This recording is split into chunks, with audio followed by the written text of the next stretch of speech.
deal with airplane peanuts. I was on the clock, Jack. I know exactly when that phone clicks. And you're using all three of them? Yeah, I'm using all three of them. I was a bad motherfucker. Oh, yeah. Torture. So when I saw all those cops, I was like, this ain't a game. They're going to fucking get me. So I went home to my girlfriend. I told her what I had seen. And we agreed on turning myself in. There was only a problem. I had a big fucking problem. On that night, Miami Vice, Don Johnson was marrying Sheena Easton. You were a huge It was Miami the wedding. I'm a huge Miami Vice fan. I'm waiting for this fucking wedding. I'm getting a gram of blow. I'm getting Chinese food. I'm fucking my girlfriend, and I'm going to celebrate the wedding. My man Crockett is going to marry Sheila fucking Easton on national TV. I got a fucking dilemma here. Dilemma. Lee, you think you're retarded? This is real retardation. I was like, I got the cops looking for me, and I'm worried about a wedding. Not even a real wedding. It's a Miami Vice imaginary wedding. That's to let people know. You know, like when you guys on Patreon, I'm 24. I don't know what to do. Let me tell you what I was doing at 24. I was going to imaginary cocaine weddings. Okay? I'm the guy you want to listen to. I've done everything stupid in the world. I didn't even tell you what happened the night after I ate that pill. I found the pill on the floor. There's one right here. Yeah, no, it wasn't a gel cap. This was a fucking boogaloo pill, and I ate it. I had a rough night that night. I fell asleep on my wife twice, like talking to her. She's like, where are you going? She goes, you fell asleep talking to me. Anyway, I know I'm in trouble, but I got this wedding. I'm going to say it like he's really going away. I imagine you being like the best man in your head or something. I got this wedding to go to. You going to watch Elvis, his alligators? Is he there? So I said, fuck this. I'll turn myself in by 9. I'll talk to them. I'll talk them out of this. You mean 9 a.m. on Saturday morning so you can watch No. Friday night? Because if I remember correctly, wasn't Miami Vice Friday night at 10 p.m.? Was it 9? 9 to 10. Yeah. I go, if I go in there at 9 and talk to them, I'll be home by 8:30. The most boring person in the world. Right. I sit in my room, I smoke joints, I go to the gym, I go to a nice restaurant, like whatever is like something local to get the local flavor, and I'm back in my hotel room. Yeah. Those days of drugging and all that shit, those Yeah. days are gone. Yeah. We smoke a joint after the show in front of the hotel, and then every man goes their own way. You get a bag of Doritos, and you take it to your room and watch Law and Order till Maybe the you phone spank rings. one out. You do that. The highlight is that spank that you do around 3:00 in the afternoon, where you don't fuck around with tissues. You get, and not even a hand towel. You get the bath towel, and you drape that thing from your chest down to your balls, and you get lotion. I'm a dry guy. I usually just I don't use anything. When I'm in a hotel, I get that lotion. I fill my hand with that shit. That's disgusting. That is really fucking disgusting. You can't be a normal Catholic and just go in a shower, hotel shower before I'm leaving. I get on the floor, I bang one out, I come on my own stomach, I loofah it off. It's good loofah chemicals and sperm. I don't put it on my face just in case it attracts different people. You know, gay men can smell that sperm on your cheek and they go fucking bananas. It's like cologne. Yeah. You It's can take like a little Chanel. sperm, you put it on your fucking neck. It's like high karate. Next thing you know, fucking, you got gay men. You're at an LGBTQ parade. You're playing the drums for the Go-Go's. You know. We got to have some fun, Greg Fitzsimmons. If we're going to go down, we're going to go down in flames. You know what I'm saying? I don't give a fuck no more. Yeah, he graduated in February '84. Okay, thank you, but we'll get you a job. Because, in fact, we got a job that's perfect for you. You Italian? I go, no, I'm Cuban. He goes, don't say nothing to him. Just tell him you're Italian. Close enough. I'll never forget. This is horrible. He gives me this piece of paper and he goes, go down there. They want to talk to you at 9:45. Now, if you know anything about me, I'm going to get there at fucking 9. That's how I was raised, okay? So I get there at 5 after 9. I get there with my suit. My girlfriend goes with me. We are down to the money we took on the bus to get there. That's what we have. We don't have a dime of money. Every dollar we have, we just spent on the bus ride there. She's waiting outside. I go inside. Only this could happen to me. Now I didn't have the Rockin' Robin's job yet. Like I was going for an interview that night later. This was my first interview of the day. And this is for a lunchtime bartender. So I go in there and I'm like, the paper says I'm looking for Art. Art, hello. I'm here at 9 o'clock, 9:45. You know, the coffee's on, no Art. I walk a little deeper. Art. I keep walking. And there you go. There's an office, wide open.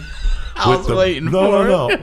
With the bank deposit and the safe wide open with stacks of money. I'm like, Art. Art's about to get ripped off. Art. 3, 2, 1. And I go in there and I just start taking that stack of cash. I'm putting the cash down my pockets because I had done some bad. I'm putting it down my pockets.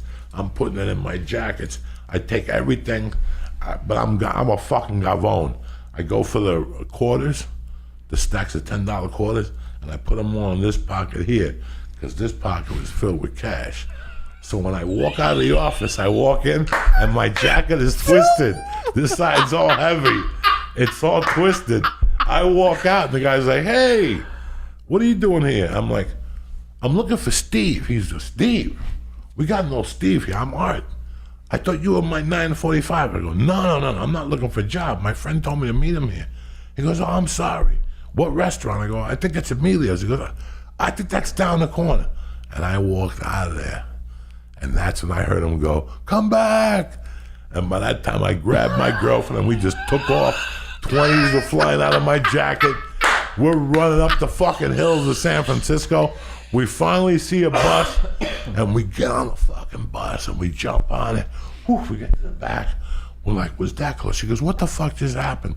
I go, let me tell you what just happened. I start giving her like $100 in quarters. And I'm taking 20s out of every fucking suitcase I got, every package.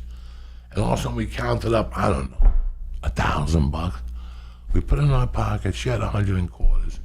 And as I'm getting off the bus, a little old lady goes, whose $20 bill is this?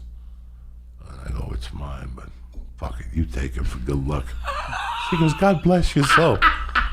And I made a score. Thanks. Sorry you had to cancel the Cuba trip. They were waiting for you. Yeah, I know. Thanks for setting that up, but we'll get there. We'll get there. My aunt was going to get your dick sucked by the best dick sucker in Cuba. She's 58, and she's missing like 8 teeth. And they say she rubs them with her little gummies, and she plays congas at the same time. They had plans for you, but I'm sorry. Best blowjob in Cuba. She's 58, 59. It's like an hour ordeal. You leave there, you file for divorce immediately. Because she lets you know what a blowjob is. She twists your dick around. She uses it like one of those wrist things. You know those wrist pumps you had in the fucking 70s? I'm getting my wrist stronger. She twists your dick around and she tongue licks your balls at the same time and sticks a finger up your ass. It's tremendous. The best blowjob in Cuba. You missed it. I think I read about it in TripAdvisor. Yeah. Yes, it's the best. 10 stars. She's not that good looking, but once she starts sucking, forget about it. She juggles your balls. She takes. I heard she pokes your balls with 2 fingers like an eye poke. It's tremendous. I have to try it myself. I keep forgetting. Shaves her eyebrows and looks you right in the eyes the whole time. Oh my god! And she lets you shave an eyebrow while you're getting your dick sucked. Pluck her eyebrows. She likes pain. You know what I'm saying? So they go see the kitchen guy. He's looking for help. So the kitchen guy was a black dude, maybe 6'6", 310 pounds, retired fucking Marine, whatever he was. He was retired from the service. This guy did not mess around. His name is Mr. Yardborough. Big brother, big burly brother. Looked like the coach of Georgetown. Remember the old coach of Georgetown? He looked just like that. Just like that dude. I loved that. I love that motherfucker. He used to coach Patrick Ewing. Yeah, I love that. I can't even believe I can't remember John Thompson. What the fuck's his name? Yes, Mr. John Yarborough. Thompson. So Mr. Yarborough says to me, I go in there and I had my paperwork in my hand that the counselor gave me. He goes, give this to the kitchen guy. So I gave it to him, and he looks at it. He goes, Jose Diaz. He goes, you look like a baker. Because you look Italian. What nationality are you? I go, I'm Cuban, sir. He goes, Cabano. That's good. You people put good seasonings in the food. He goes, I want you to be my baker. He goes, have you ever baked before? I go, never. He goes, well, there's instructions there. Your first job is cinnamon muffins. I can't believe that you're in prison on kidnapping charges and you're about to bake cinnamon muffins. So, Joe, you are one of a kind, man. There ain't nobody like you. there's another kid. Shit. There's another kid who got there with me, who he also made a baker. And this kid and me became tight. He was a white kid. He came from a good family.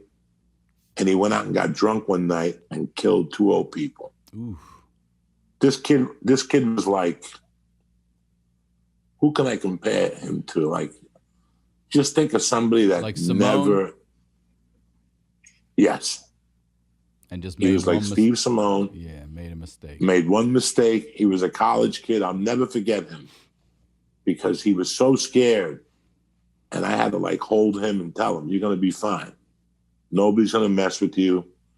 We're in the kitchen now, you know? And we both got sentenced like the same, like, you know, around the same time. We both ended up in the kitchen. And he knew a little more than me about bacon. That's all I know. And I was a little older than he was. He was a real college kid. And we were making the cinnamon. We had to get there the next morning at like 4. And we're like reading the stuff and we're mixing, you know, they have all this industrial type shit. So I don't know how to make fucking muffins, whatever. They said 4 to 2-inch thing. And you put it with a swirl. So I'm like, those things look fucking like little midget muffins. I'm not giving out those. If I'm going to bake, I'm going to bake right, the cinnamon muffins. So I made these big fucking flying saucer things, and I started putting them in the oven. He's over here with the Cinnabon fucking buns. Oh, yeah. I'm over there trying to be Cinnabon. And whatever it called for, I added extra. Like whatever flour, put an extra pinch in there. Sugar, put an extra sugar in there. Like fucking baking soda. I just put extra everything. And next thing you know, me and the guy at bullshit were waiting for the first batch to come out.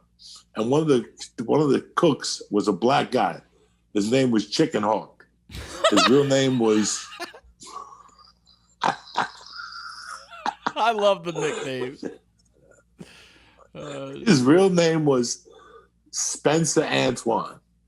I loved him. I loved him since day one. He was a black dude that had a James Brown haircut, but his eye used to wander, and he really was crazy. He took a liking to me. He's like, what the fuck is burning? And I go, I don't smell nothing burning. He goes, what the fuck is wrong with you, boy?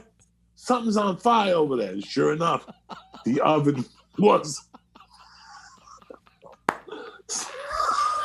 You like setting the fire in the prison kitchen, dude. You're too much. I'm gonna tell you something. If there's something black people hate, it's fucking fire. I thought you were gonna say burnt food. Let me tell you something. Black people hate fire just from a natural. They just lose their mind when there's a fire. Black people, it's in their DNA. I love them to death, African Americans. But you light a fire on an African American, they'll run fucking quicker than the KKK's for chasing. These brothers Ash in just this said, prison, yup.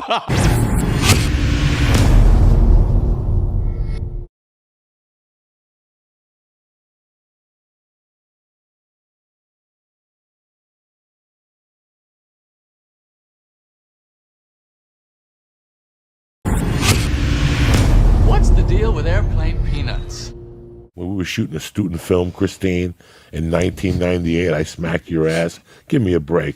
You're going to ruin my life because I smacked your ass. Even though you had hot pants on and we're talking about how hot your friends say your ass is. How many times have you gone to a set and people are acting fucking totally fucking wrong? Yeah. Even the women are acting totally wrong. You know, so that's what's pissing me off about what's going on lately. We all fucking changed. Yeah. 15 years ago, who the fuck knows? Would I have taken my dick out in front of Christine and whacked off? No. But would Christine wait to see if I've ejaculated? No. Christine would have left. Who sits around and waits for cum to come all over your stomach and for you to sit there?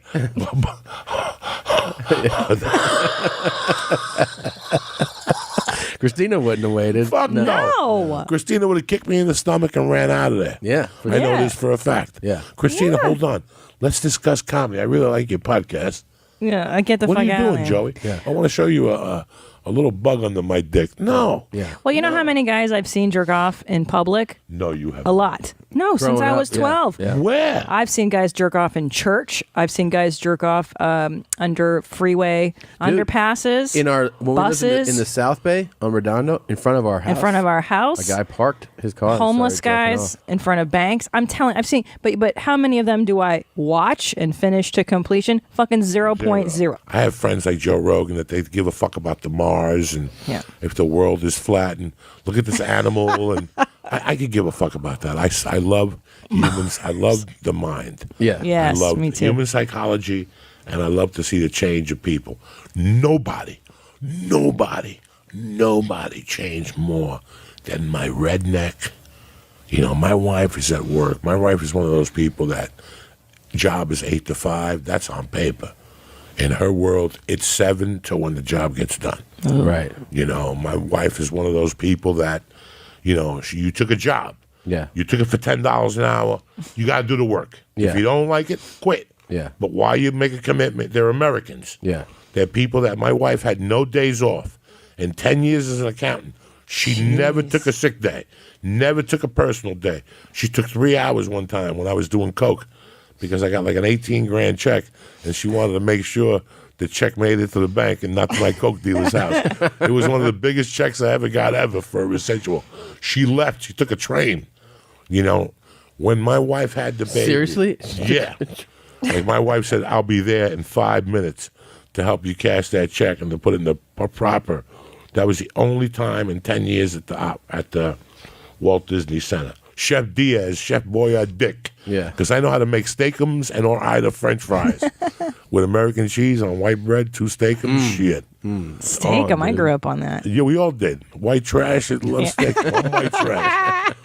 Chef Boyardee. I used to be on probation. And there was a dude that was like a G.I. Joe dude that failed the police test. But his assistant was a good-looking woman. Like, she was kind of cute. If I was 30, she was like 38. Nobody talked to her in Boulder because she had like a wooden leg. Like her leg was kind of like she had like that little limp. But you could tell the bitch had game. Like she could suck a cock. I would look in the eyes and I could tell this bitch is deadly. But nobody talks to her because of the fucking wooden leg. Or whatever the fuck she's got. She got shot in Vietnam. I didn't know what happened. I figured out how to fuck with the piss test. But with me, they had mirrors around me. They couldn't figure out what I was doing. So they sent her in.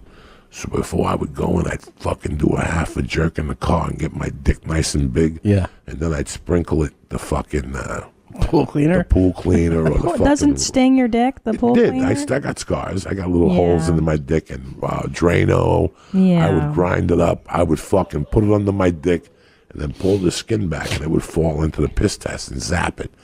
But before I would piss, I would take the hammer out and show it to her. Like, what do you think? What do you think? There's something nice. And she would look at it and look around the room. And not like I knew I was going to end up sleeping with her or swapping spirit with her because I flirt with her. Nobody talked to the woman because she had a fucked up leg. So I'm off probation. I'm delivering Chinese food and I'm slinging coke at the same time at the Chinese restaurant. So I would have you call the Chinese restaurant and say, "Can I talk to Joey? Yeah, what's up? Oh, you want egg drop soup? Whatever."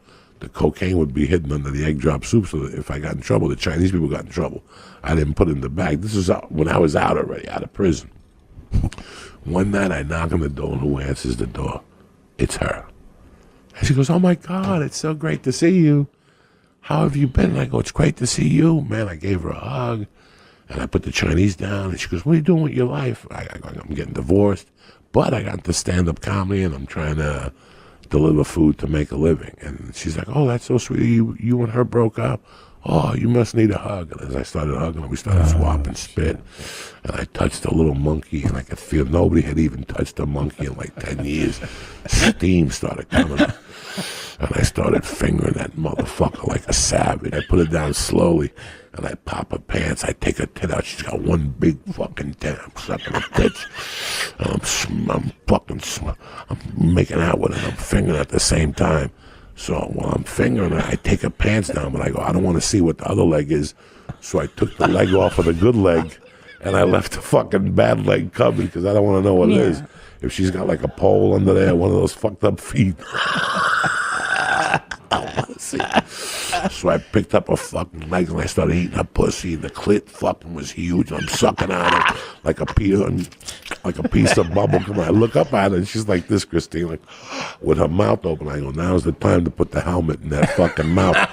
So I switched up. I started 2-finger Louie-ing her, and I went around her and I put that fucking hammer in her mouth, and she didn't know what to do. She was like, and at that time, I was trying to fucking lift weights and shit, so I wasn't jerking off. Because somebody told me not to jerk off, that your protein. I was retarded, dog. You know, I'm retarded. And when I came in the mouth, it was one of those loads, Christine, that don't stop. You ever have one of those things? I know, Christine. And you're sucking it with your eyes closed, and then after a minute, you open it up because you're like, when is this going to stop? And I could look at her swallowing it, and it was endless. It was fucking endless. It was just a load of death. It was like a month and a half of not coming. There was Valium in there and Xanax and fucking Well, it's so nice seeing you, Joey. Thanks for stopping by. She looked at me. She started getting a little dizzy. Oh, my God. I was selling Valium at the time. I was taking like 100 milligrams of Valium a night. When I shot in her mouth to put her in a trance, she was glassy-eyed. She gave me a $3 tip, and I left, and I never saw her again. She must have ate that Chinese food and slept for a week. Oh, my God. Oh, You got any dates coming up you want to You can still You got a Twitter handle? You You can wanna still plug feel what that? that nut felt like, I bet, right? it was like a 3-minute nut. But wait a minute, you didn't even bang her? You No, didn't put it in her vagine? No. No, Well, that's- Let me tell you, the Unloaded it. pussy eating was tremendous. Yeah. Oh, okay. I licked her ass. Sorry, I blacked out at some point. I didn't listen closely. Once I enough. shove my tongue in your ass, you black out. It's like you're 14 and your uncle's molesting you. You know.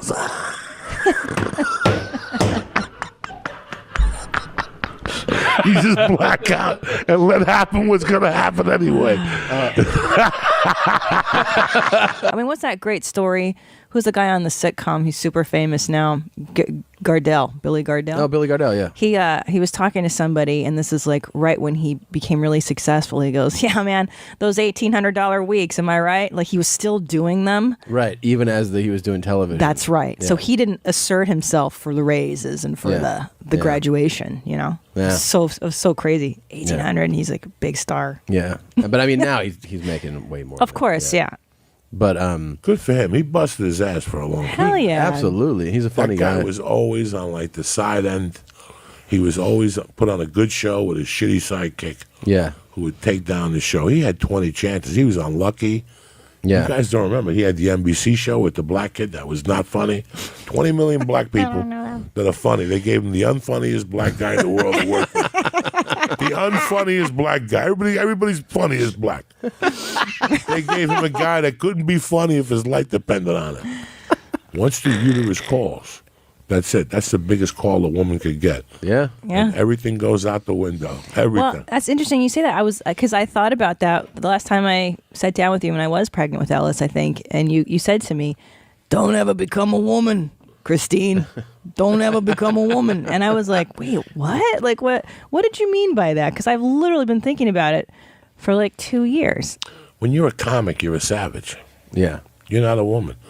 If you're on the road with me, I'm not going to try to hit on you, but if we're in a room, I'm going to fart. Yeah. And you're going to inhale it, and I'm going to take my shoes off. Yeah. And you're going to smell my feet. And it just becomes a part of your life until one day you become a woman and go, Oh, right. why am I sitting next to this fat fuck talking about eating pussy and giggling at his dumb jokes and smelling his feet and his breath because you were a comic. Right, so you right. tolerated it. But one day, the uterus takes over and you're like, why am I sitting next to this criminal? Why? What is my... It is a good point. Now I'm thinking, like, what the fuck am I doing with my life? Yeah. No, God damn it. You're a woman now who's a mom and a comedian. Now you got three hats. Yeah, and now you have to balance that. That's right. Because if you do get a nanny and go on the road 40 weeks a year to pursue your thing, I won't do that. you're going to pay for this in 10 years. Yep. That's Yeah, of for It's course. like Pennzoil commercial. Remember Pennzoil? Yeah. You could pay me now, you could pay me later. Yeah. So now you're in a tough bind. Now he has to know mommy does comedy and it all works out. And if you squeeze out 10 weeks, which you're going to walk to the airport those 10 weeks. Like, you know what I'm saying? Like, you know how now, like, all right, honey, I guess I'll see you on Sunday. Those weeks when you're leaving, once he turns 4, it's like, Tom, fuck you. Where's your Uber? I'm running to the fucking airport. And Sunday, I'm taking the late flight back. You and Joe Diaz with that 6 a.m. flight? Yeah. Fuck you. From the unknown, I ran away. I don't think I'm coming back home. Whoa, whoa, whoa, whoa, whoa. Like a crossface, it's a dark place I roam. Ain't no right way, just the wrong way. I know. I problem solve with styrofoam.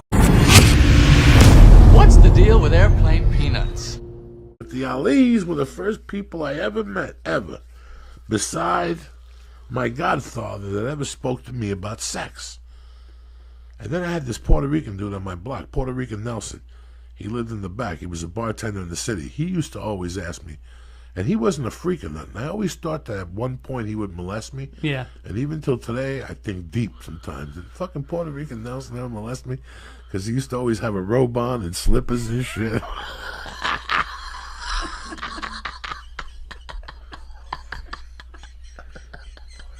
That's how he walked around. Oh my God, Puerto Rican Nelson.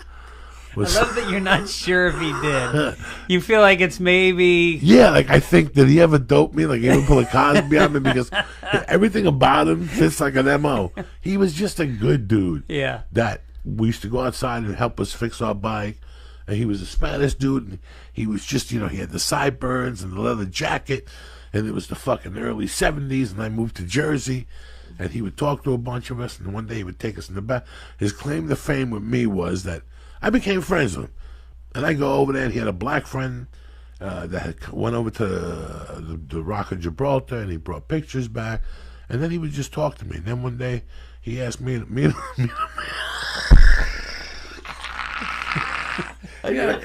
had a couple of beers. You ever go to somebody's house, and you go to their house a lot, and they're sober, but one day you catch them and they're fucking hammered? Yeah. And we go over there, and it's like early in the morning. Like I used to go over there every morning at 10 and wake him up and what's up, man? What are we going to do today? Give me an hour. I'll go out there and play stickball with you. And he come out with coffee, and he reeked of alcohol. Yeah. He was one of those dudes in the summer. No air conditioning. Just a dynamite dude. Yeah. And one day, I knock on the door, and he answers with a towel around him, and he's sitting down like he's all fucked up. I go, Nelson, you gonna play football? He's like, man, not today, and all this shit. He goes, come back in like 2 hours. So, we were, in those days, you're punctual. Yeah. Like, we were there in 2 hours. He answered the door, you guys again? The fucking curtains were still up. He invites us in. He's got a towel on. He turns a light on, and there's like a table filled with alcohol, and like. Oh, yeah? How old were you at this point? 12. 12, and I can't remember who the fuck I walked in there with. Like, it was like 6 of us in the neighborhood that liked Nelson, but 2 of us actually interacted a little closer with Nelson. Yeah. I was Spanish, so I understood Nelson's world. I knew Puerto Rican people, but I can't believe who else was the other guy that mingled with Nelson. So we had woken Nelson up. He goes, come in. We sit on his couch. You guys want a soda? He gives us a soda. He puts the TV on. You can see he's still fucked up from the night before. He's got the towel on. And he's like, so you guys get late? And we don't know what the fuck he's talking about. Like, nobody ever spoke to me like that. I had uncles that would ask me, anybody suck your dick yet? Yeah. Are you pissing sweet yet? That type of shit. But this... You pissing. Oh, yeah. When you're Spanish, te preguntan, oye, tú me aduces. You know what I'm saying? Great. Yeah, it's a great line. But Nelson was basically the first person ever, I known about sex, but Nelson was the first person ever that said it could be yours. You know, I'm like, what do you mean you never had sex? I got a girl right now. She'll come over and clean your pipe. And we're both like fucking shit in our pants. Yeah, you come up with like $10 or something. We're like, nah. So that was it. He never talked about it again. And then one day we're sitting there like a month. Just love this guy. Like a guy in a fucking towel has neighborhood boys over and offers to get them a whore. And he's drunk. Because he's outraged that they haven't had sex at 14 or 12. So he was cool as fuck. He used to play basketball with us and shit. So one day I go over there with this kid and he starts telling us. What's his name again? Puerto Rican Nelson. We go.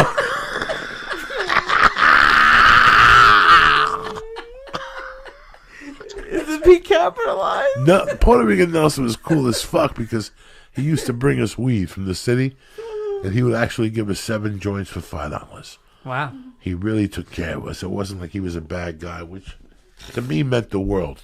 Because a lot of people could bring you weed over in those days, but they say, I take a joint off the top. He was like, I got to go over it anyway. Don't worry about it. The guy gives me a better deal. So I always liked him because of that. So one day we're there, and a girl's there. A girl comes out of his bedroom. Me and my buddy are like, wow, look at Puerto Rican Nelson with a broad. She sits on his lap and shit. And he's like, yeah, this is my girl. And he's feeling her up. And he's making out in front of her. And feeling to these and shit.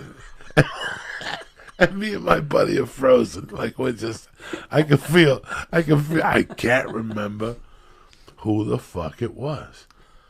So, Wow. boom, How old was this guy? This guy had to be 28 and the bro was like 21. But he was one of those, he had to be 26 maybe. He was from somewhere else and he lived there. This is before the computer and before Neighborhood Watch and before...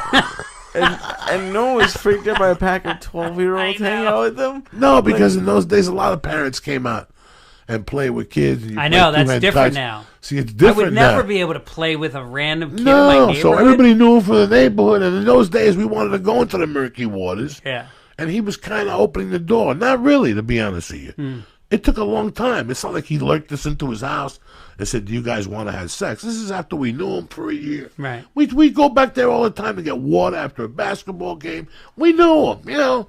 But now he knew we were growing up and he knew what our needs were. I look at it now like he was just trying to, but we couldn't handle it. Yeah. So one day we're sitting back there, we had a basketball game, and he's like, hey, man, what'd you think of that fucking broad the other day? Me and my buddy like, oh, she was banging. He goes, I'll tell you what. He goes, tell these guys how hot she was. And me and my buddy's like, yeah, she was hot. He's like, oh, when can we see her? He goes, listen, I'll tell you what I'm going to do. He goes, listen, I'm going to fuck her tonight in the living room, and I'll leave the window open. You guys can come by and listen.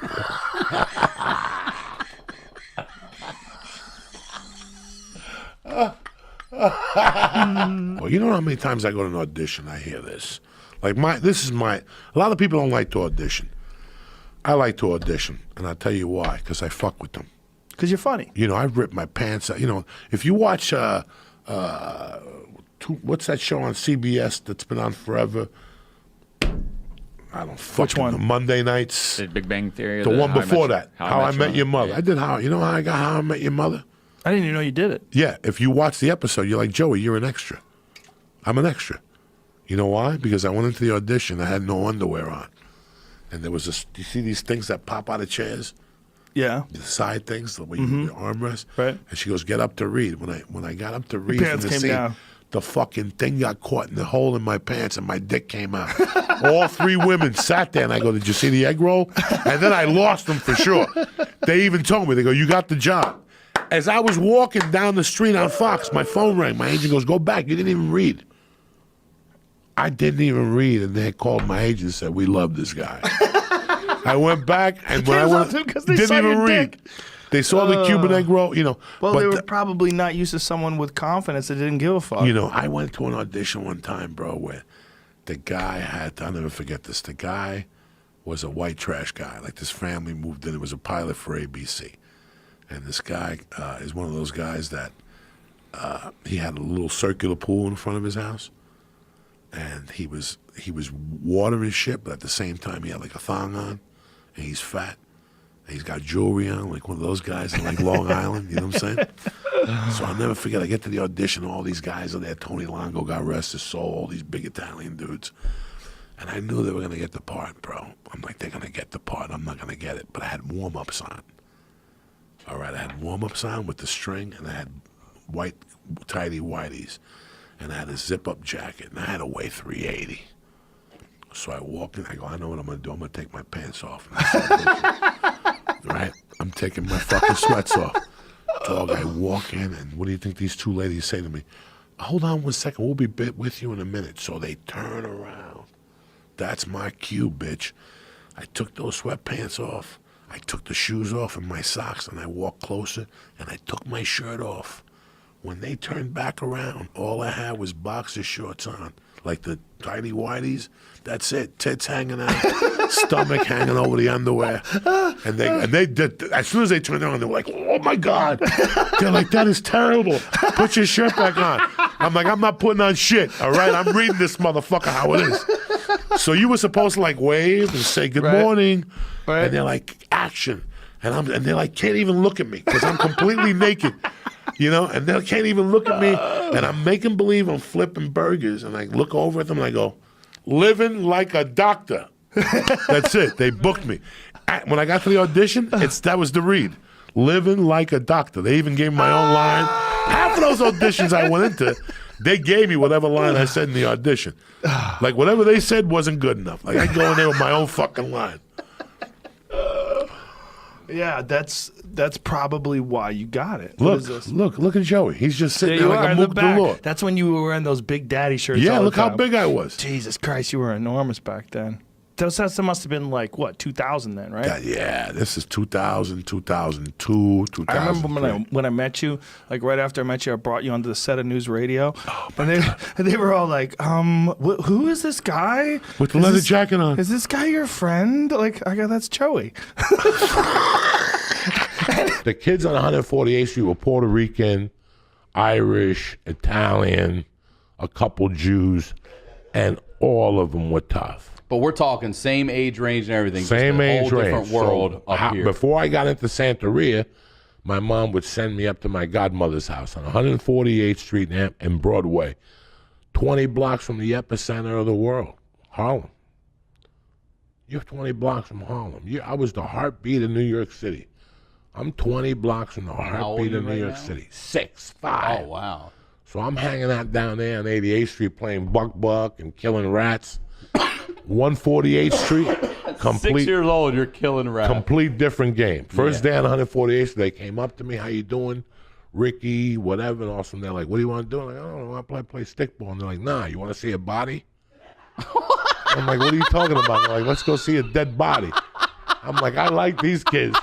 They took me down to West Side Avenue, and they had some guy who had been hit by a car. This is the 70s. This is like 65.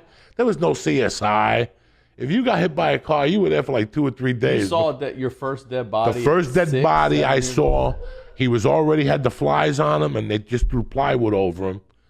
And he was starting to stink like from 10 feet away. Like he had just been there maybe like these kids were, he was right by the Hudson River. And we would walk down to the Hudson River. And then finally 2 days later, we went down there. It was a crime scene, obviously. Some fucking, in those days, people didn't jog. Yeah. It's not like today that there's jogging. Yeah. I can kill you. I could kill you and drop you on a 170. They'd never find you. Today, these fucking joggers, they're out there looking around. And they always find bodies, joggers. It's not like they find like a $20 bill. You never seen a jogger go, I found an envelope full of money. They always find some lady beat up and raped. What the fuck kind of morning is that?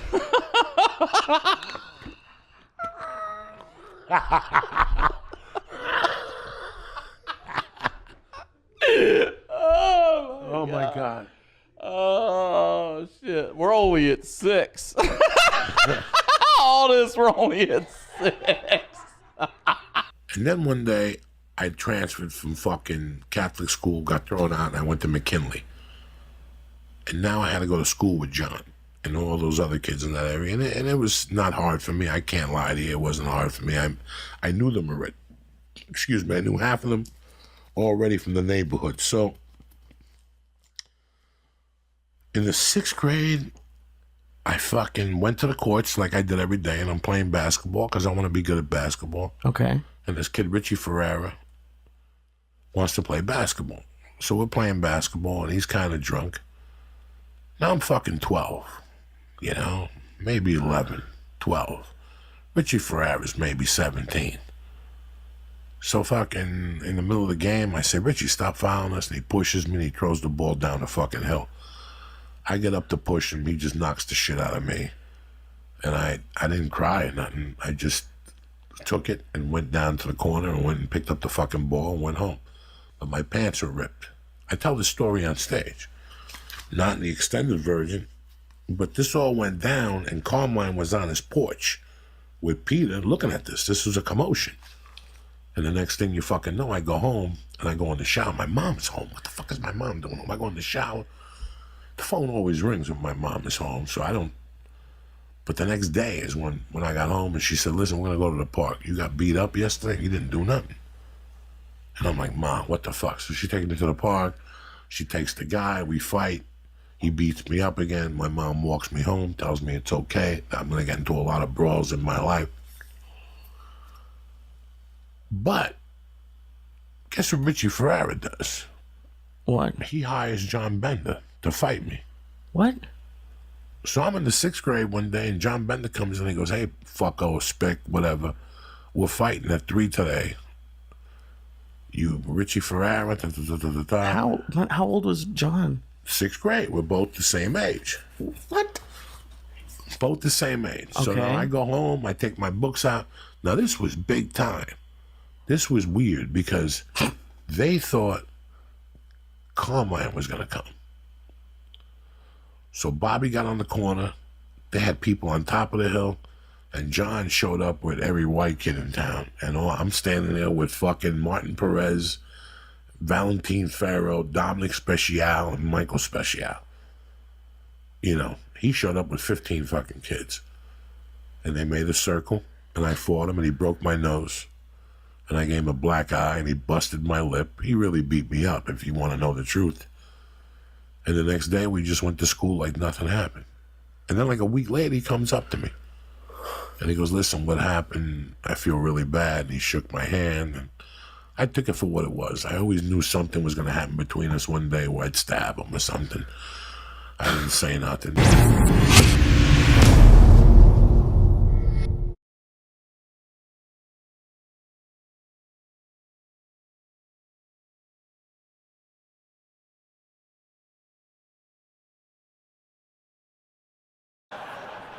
Y'all got Denny's here? Fuck Denny's, bro. Fuck Denny's, man. I wish people would quit shooting up movie theaters and shoot up a fucking Denny's, okay?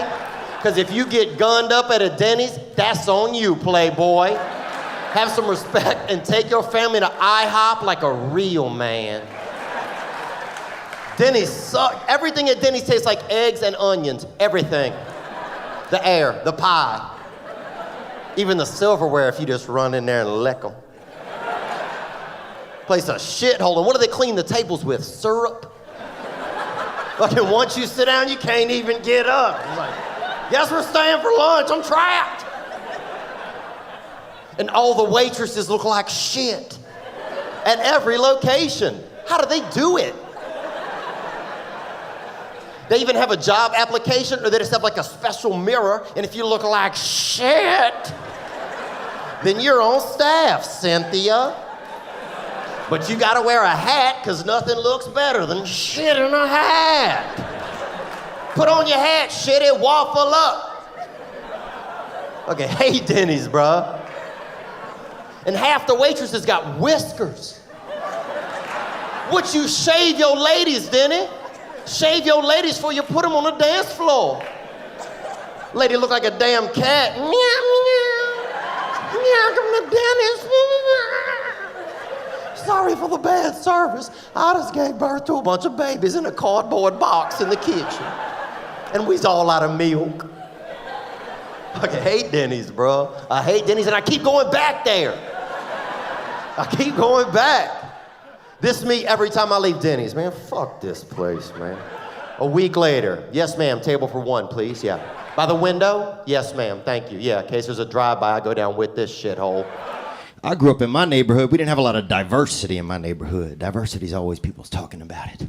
And we didn't have it. You know, my neighborhood was poor black, poor white. That was our neighborhood, you know? So I didn't feel any white privilege. I know some people had it, man, you know? I knew some motherfuckers with sweaters. But I was 2 tank tops in the winter, okay? And I just didn't feel it, you know? I wish I'd have had some white privilege, dude. Sign me up. But I didn't have it, man. It was just poor black kids, poor white kids, man. And my poor black friends would always be like, man, look what you did to us. And I'm like, dude, do you think I would do all that shit to y'all and then move right next door, bro? Now, we gonna split this plum or not, dog? We're in this together, man. It was hectic sometimes. Fighting with black kids is tough. I don't know if you ever fought a bunch of black dudes, but they win. They win, dude. Dude, I got jumped one time after a football game by 5 black dudes. I don't know if you ever fought 5 black dudes at night.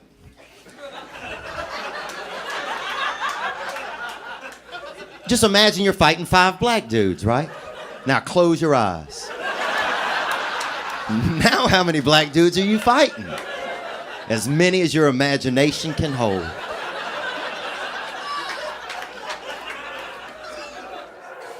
Who even invented farting? You ever ask yourself that? Or you're just fucking farting, you creeps? Probably somebody from Mississippi, okay? I don't know if you guys have ever been to Mississippi or not. If you haven't, let me save you a little bit of travel cash, okay? Go home, urinate in your toilet, and then get in there with it. Ooh, Mississippi! That place is a shithole, man. They need to give it to the Palestinians and solve a damn world problem, okay? They still have slaves there. I was there a month ago. I'm pumping gas at the gas station. A brother pops out of the bushes. He's like, you got any news from the north? Like, fuck this place, dude. We need to get Morgan Freeman out of there and then bomb that place. Not with bombs, with something that'll really scare them. Books. Algebra! I fucking hate Mississippi, man. No offense if you're from Mississippi either.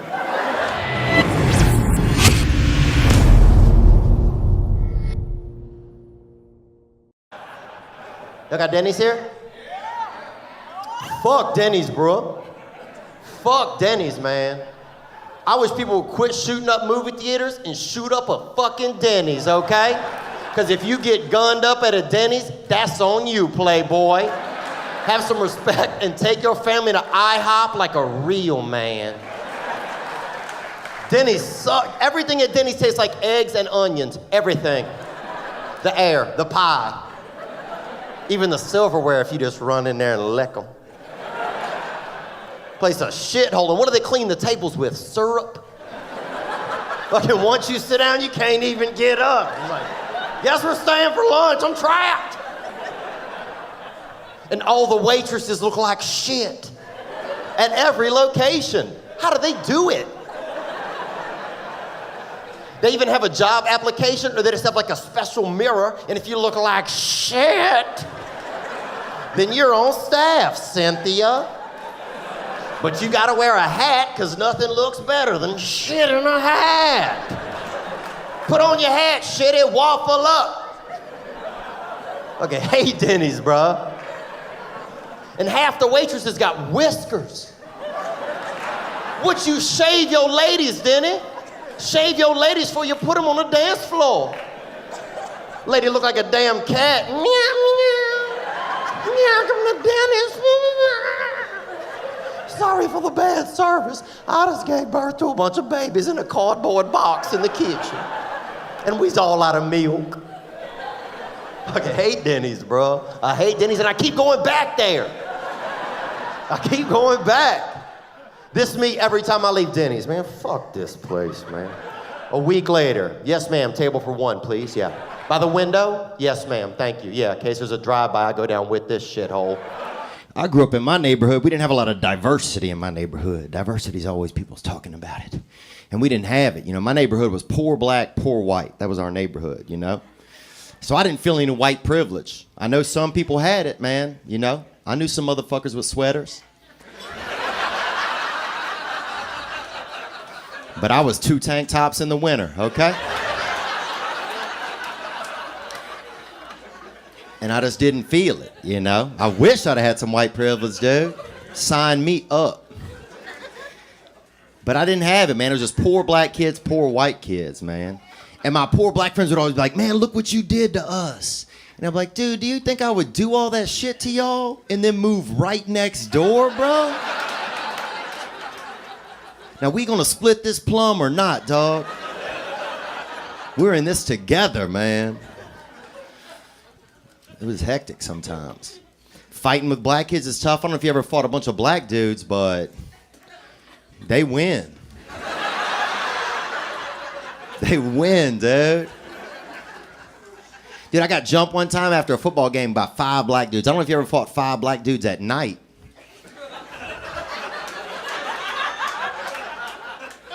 Just imagine you're fighting 5 black dudes, right? Now close your eyes. Now how many black dudes are you fighting? As many as your imagination can hold.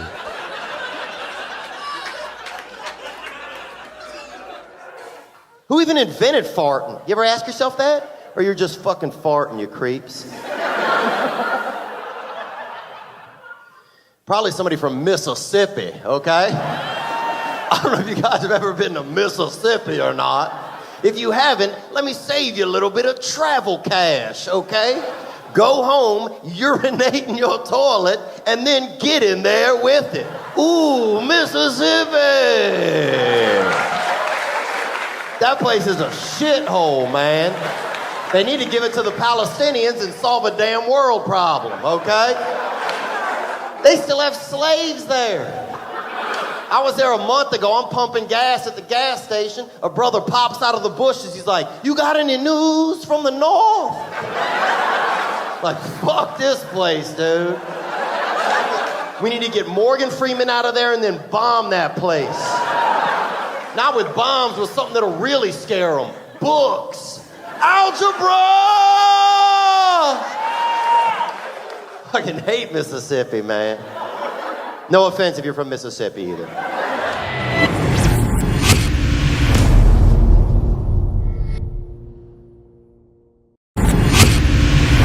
What's the deal with airplane peanuts?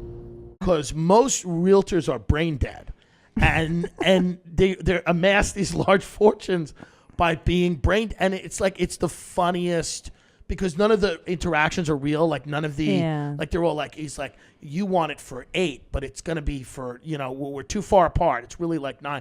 But like, you know, a lot of those real conversations are like a realtor turning around and going, listen, being like, my client's trying to get out of China with his life right now, you know?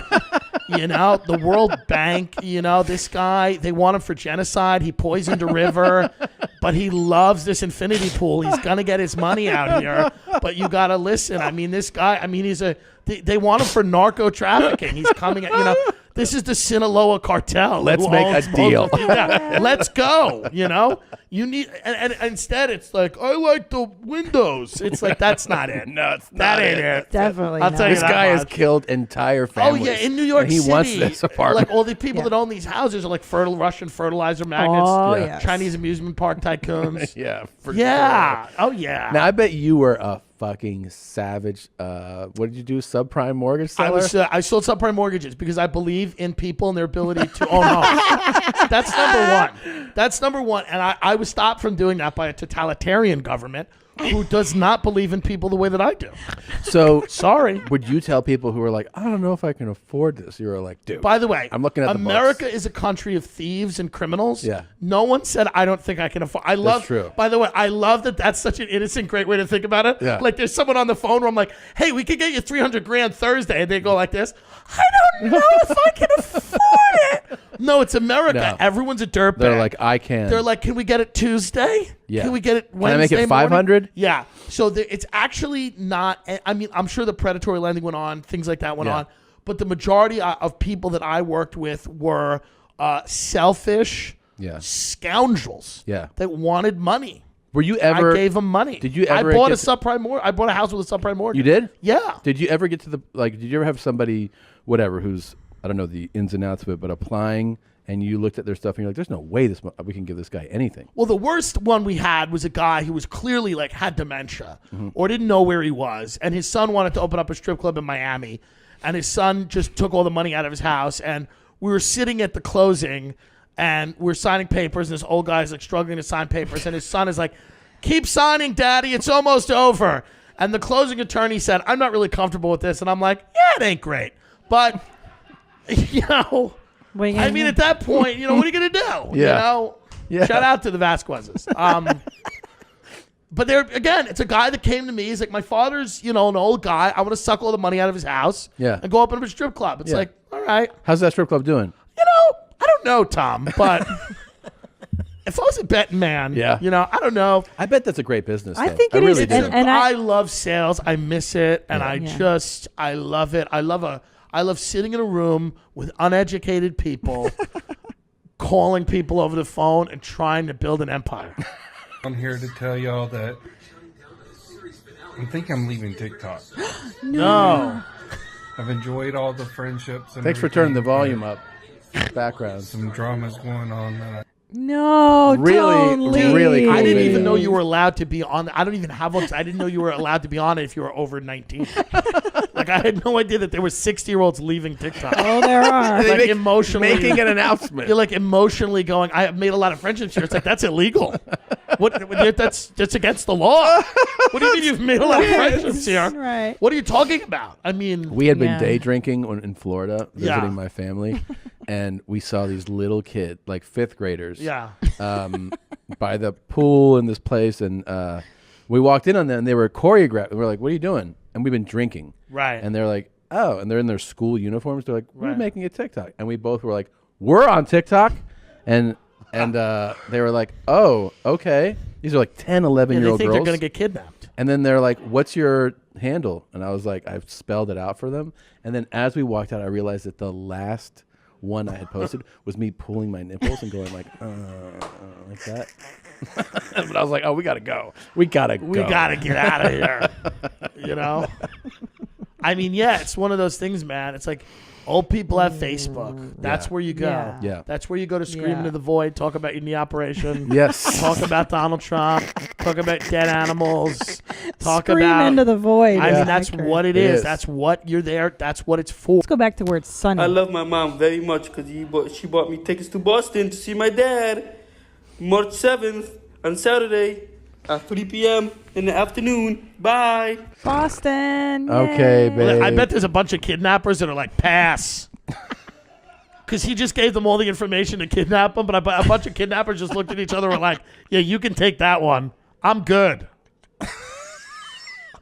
What made you fucking pull this one, dude? Because he likes to go to Boston. You're not happy for him. He's going to see his dad. Because you said you lie out of respect. You lie out Yes. of. I bet your online game is tight, dude. Well, Like, it's lies. yeah, that's what I'm Yeah, saying. it's How good. good are your dating lies? I make everything up.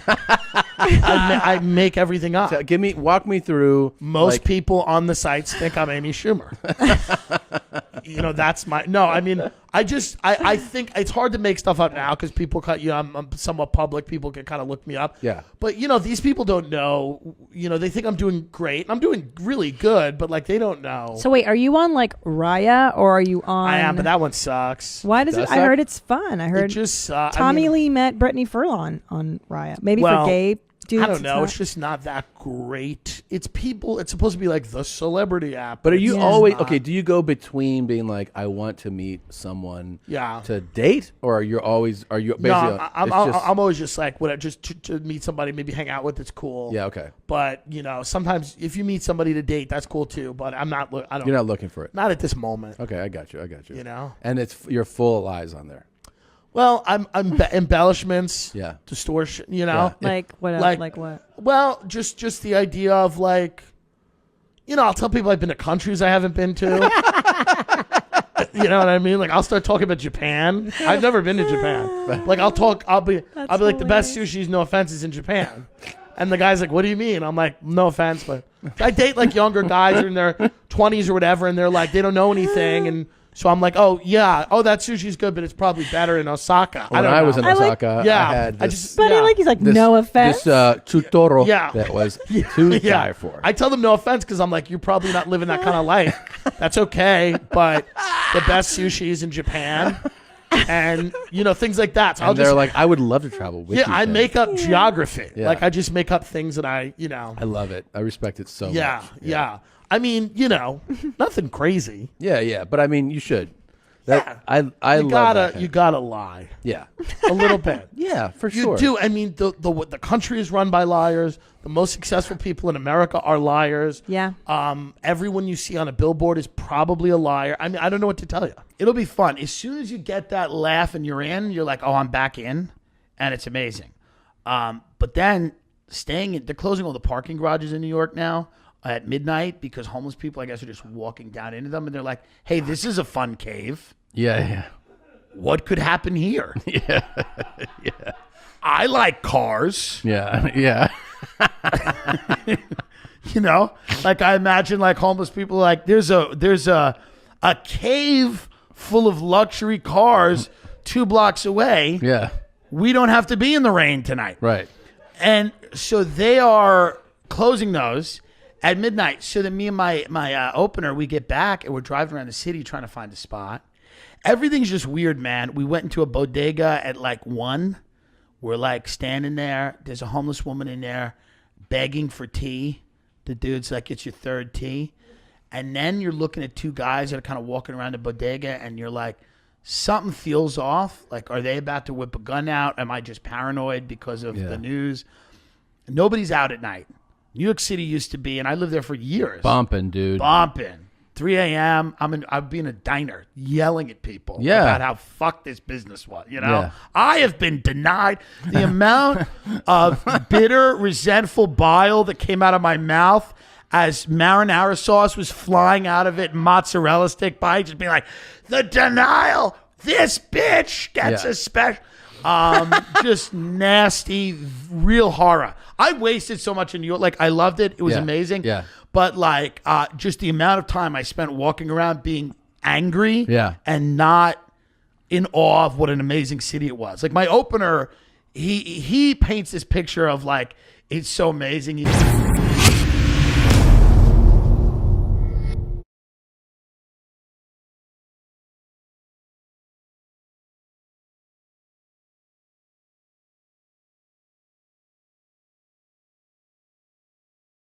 Amazing, super cute, the most adorable. He's not like Asian baby cute, but he's like right below that. And what? They're the cutest. I think they're cuter than bunnies and puppies combined. I personally, I would throw away 20 white babies to have an Asian baby. If it was but I had a girl that was so dumb one time. She was literally the dumbest chick. She was afraid to eat pizza alone. She was afraid she'd choke and no one would be there. But yeah, but that's not what made her dumb. She literally asked me one time, she goes, she's gonna be a flight attendant. She goes, does the Concorde, does that go the speed of sound or the speed of light?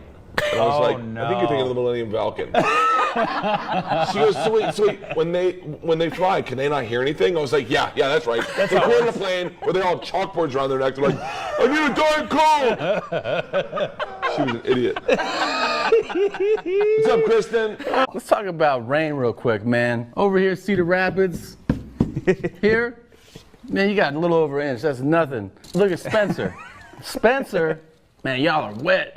Man, this is so easy. What is this? Decra? Decora. Decora? They're not They have no rain, or you just felt lazy? You didn't putting in the total.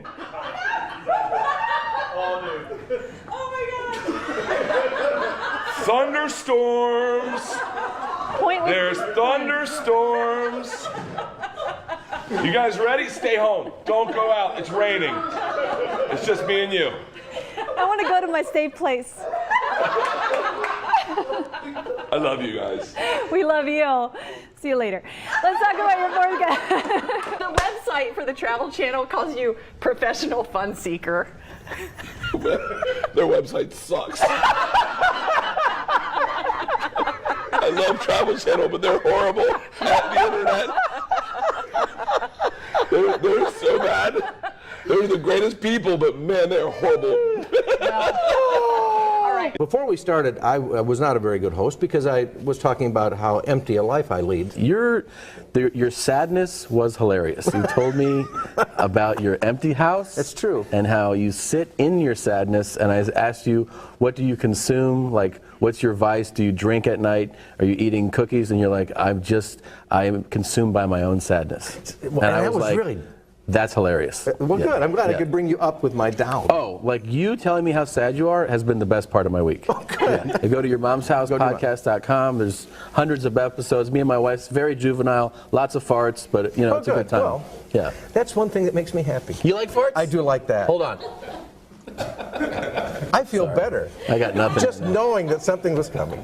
It's good. Just the anticipation. You're the best. I love you. So somebody told me if a bear ever attacks you, all you have to do is pinch his nipples. Is this true? Or did you not know that? Do you know, first of all, Okay, never mind. You know what? I feel like that is the most brilliant thing in the world. Sorry for you have the softest skin. Thank you. That's the I have hashtag really soft melanin. skin. Feel okay, that. so Feel that right there. 444-0008. Feel it right here. And we're going to come see you at the start. Feel it. You want to see a picture of me naked? Thank you for coming by. I can't believe this is our first time meeting. I couldn't imagine our next time. I was listening to Mark. My parents are getting old too. Yeah. And my dad just started eating marijuana because he's got a bad hip. Uh-huh. And you can tell because he starts saying dude all the time. He's like, dude, have you listened to Pink Floyd, dude? And you're like, oh, it's like getting high with a ninth grader. Yeah. Or you can see him on the Travel Channel. Or you can see him. Don't. I think my shows are sold out. I don't even know why I'm here. Yeah. I don't even need to be here. I'm just gonna see you guys. Bye. You can buy the bear. If I'm doing a shoey, it's on air. And they're like, really? I go, I'm going to the project. That's where I do my shoe. I'll do it right now. I'm not doing it with my shoe. I know where my feet have been. You want to say shoe? I'm imagining you guys are wearing heels. I'm imagining you've got that. I think you're the only one I got. Well, I've got. Let me. Should I smell it first? Yeah, have a smell. You smell worse than that, surely. Oh, I definitely smell worse than that. I have that. All right. Oh, you don't have one under your seat? No. So what is it? How do I just pour it in and just drink it? Pour it in and drink it. Are you gonna have a sip with me? Just slide it up a bit so it doesn't pour out. A friend told me how to do it. I want to go to a barbecue with you. All right, this is my first shoey. This is my only shoey. We never know. You might acquire a taste. And I got to do the whole beer, right? Hold your nose. Hey, I'm going to be at the Enmore Theater tomorrow night in Sydney. You ready? Encouragement from the audience. Encouragement.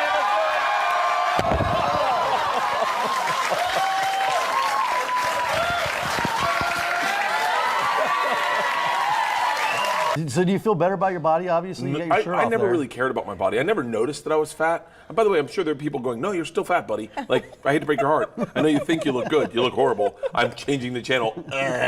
But Southern Ohio, like Cincinnati, so much different than Cleveland, right? you mean like Yeah, that's exactly right. Yeah, that place, the white people scare the crap out of me there. Yeah, that is a sketchy, like almost like Kentucky. Like I got a buddy, Jay Snyder, who's from there. And one night he's like, we need to get ourselves some cocaine. And I went, what?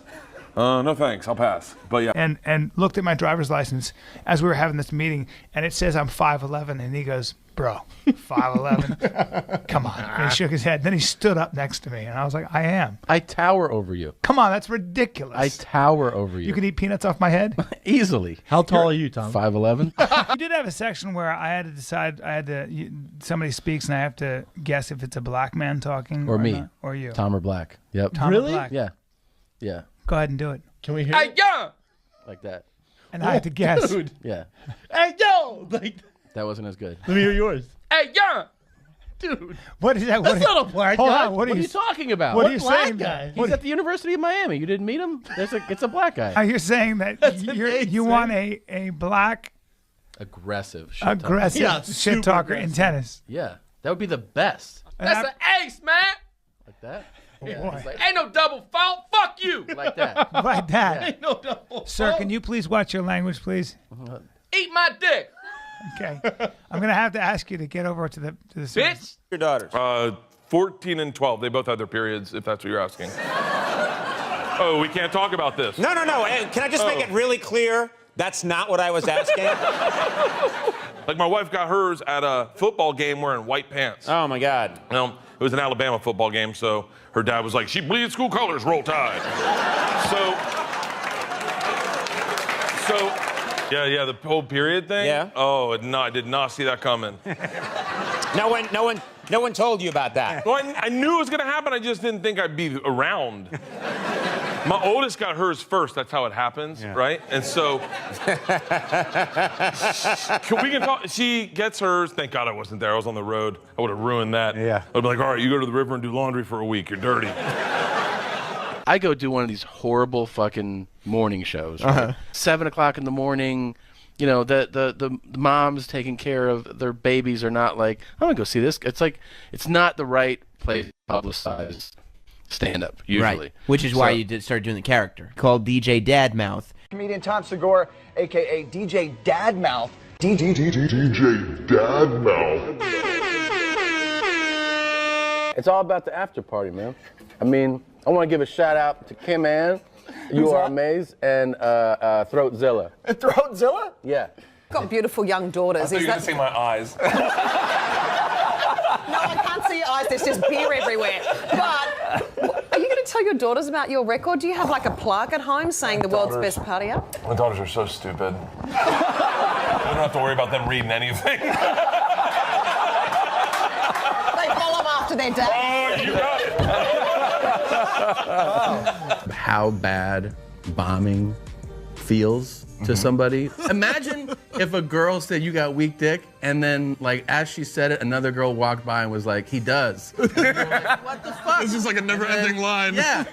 And then a whole bunch of them were standing around, be like, you got the chanting in weakest unison. dick. They're like, weak dick, weak dick, weak dick. So we welcome them in this morning. Good morning. What's up, man? Shout out to Mercer. Shout out to the Bristol stool chart. I had number 5. That's soft blobs with clear-cut edges, because I need fiber. There you go. Tom Segura. Segura. A.K.A. DJ Dadmouth, a.k.a. Duct Tape. Duct tape. Dadmouth? Duct tape. Duct Tape. Duct tape. Yeah. How'd you get that? People call me Duct Tape, man. They call me duct tape. Because I always have it on me, you know? Like MacGyver. It fixes Yeah, everything. I'll duct tape your mouth shut. I'll just, anywhere that you have a hole on you, I'll put duct tape You on put it. duct tape on it. I'll duct tape your ass today. Oh, Skycam. Oh, look at this. We'd like to thank our sponsors at Orton Homes. Yes. If you're looking for a house and you have money, contact Orton Homes and they'll help you get it. And if something breaks, we'll put duct tape on it. Now, I got to ask about the get up here. You were expecting a blizzard in Syracuse, obviously. No, it's just how I roll, man. I roll like this in July. I don't care if it's humid. I don't care if it's 105. I wear fur, because there's an old saying, happy hoes eat, sad hoes don't, and I try to stay happy. Welcome, Ohio native comedian Tom Segura, folks. So, okay, before we get into this. Shout out to everybody all over the world doing their thing and stuff like that. Shout out to Daniacs, XVLB, you know what I'm saying? Got it. What's it like at home? It's not a lot of laughs, man. It's a lot of smells. Really? It's a lot of smells. There's a smelly house. So we have a baby. A lot of kids. Yeah. Baby. No, it's one kid. One kid, but he that, farts sometimes like that's all he's you 6 need. kids, That's yeah. all you need. One That's kid. all it takes. Yeah, I mean, look, there's a lot of action in the home too. You know, like I got kids that she doesn't know about. So sometimes when she's out of the house, I'll bring other kids over. Hour-long special is right now on Netflix. It's presented by Netflix. Tell us a little bit about the special. I watched it last night, and I was telling you a story off air. You started off, it's hilarious, and then you go into some stories where my girlfriend's outside of the room, and she goes, "Hi, he said what? What did he say?" Yeah, well. It's dirty, but it's hilarious. Yeah, I mean, your girlfriend, she'll find out. I've done everything there is to do in the world. If you ever had a bucket list, I've done it all. Jumped out of a plane with Rachel Ray, fought a bear. I was the first person to jump off the stratosphere, jumped off the world's tallest stadium in Africa. You name it. Travel Channel. Yeah, fighting a bear was the dumbest thing I ever did. I would never do that again. You can't. How do you even go into that mentally? How do you prepare yourself? I want to be famous. Well, weekend. And he is shirtless. And all the shows at the Funny Bone are sold out. Bert Kreischer's here this morning. Welcome back. Shirtless, but I still have like a muffin top. But I think you feel good about your body, right? You lost 40. I'm 44. But you lost 40 pounds. I lost 40 pounds. Didn't do it healthy, but yeah, I lost 40 pounds. Well, A how lot of did you do Xanax and Ambien. That's It's what just it was. tap out at the end of the day. Oh, I'm hungry. No, take an Ambien. Go to bed. Go to bed. Wake up skinny. And let's start properly. I don't know what. This is what athletes look like before steroids. This is America for you right here. Do you have makeup on the whole body? Or No, this is natural. This is natural. I lost 40 pounds. Me and my buddy got in a weight loss. I look great. So, baby, 7 months old. how's that going? It's good. I mean, it's very good. He's very cute. He's not like Asian cute, but he's really cute for a white kid. And don't you think they're the best Asian babies? They're so cute. Biracial babies. To me, You are really most beautiful. mix it up? Yep, Really? absolutely. I like them purebred. I don't look good. It's for perimenopausal women. I think they look at me and they're like, oh, that guy wouldn't cheat on me. That looks cool. You're safe. Yeah. You're a safe guy. That's a guy. He's got a life insurance policy. He'll be dead in 10 years. I can live out my dreams with a young Spanish boy.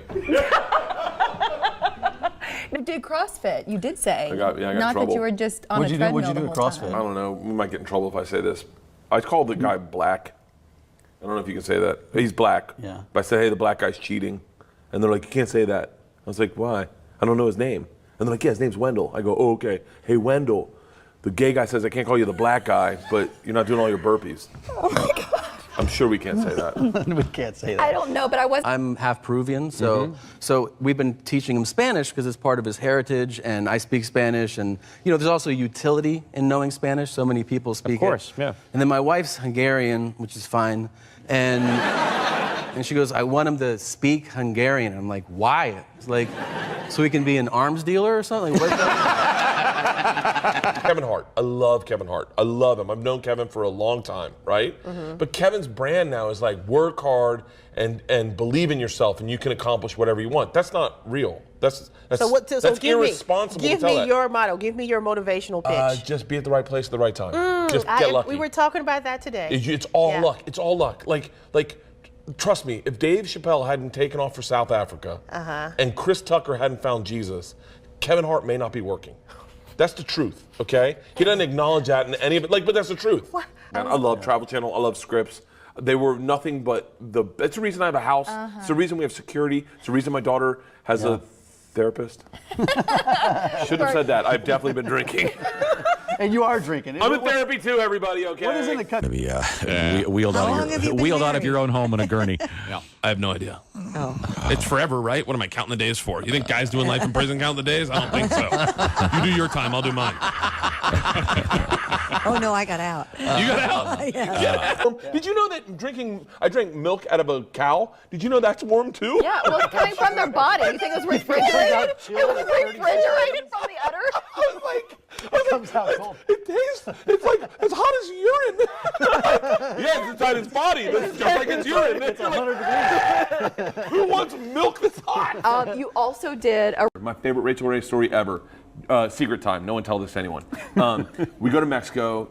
We do a segment down there, but it's like sketchy Mexico, so we have to have bodyguards.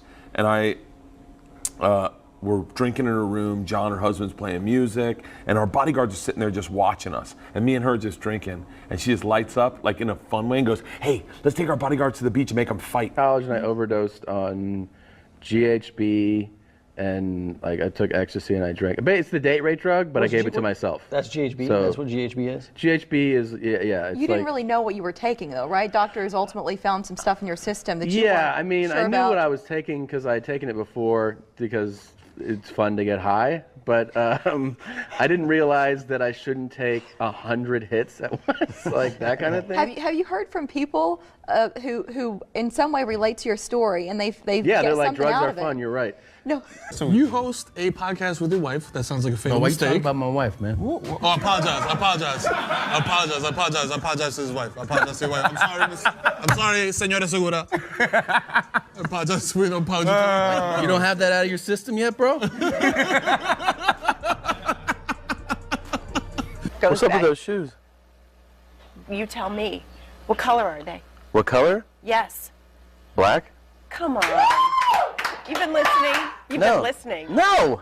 We've been having a debate all morning because Ariana is wearing the same shoes about whether they're navy blue or black. Look at them next to your black pants. They're black. They're black. Your Come on. socks are blue. Yes. We're not, but it's not about them. The shoe's black. All right. Well, that's it. Tom Segura has settled it. I have a podcast too. Do you know what a podcast is? Yes. Well, why'd you take it like that? Because Some people don't even know. I know.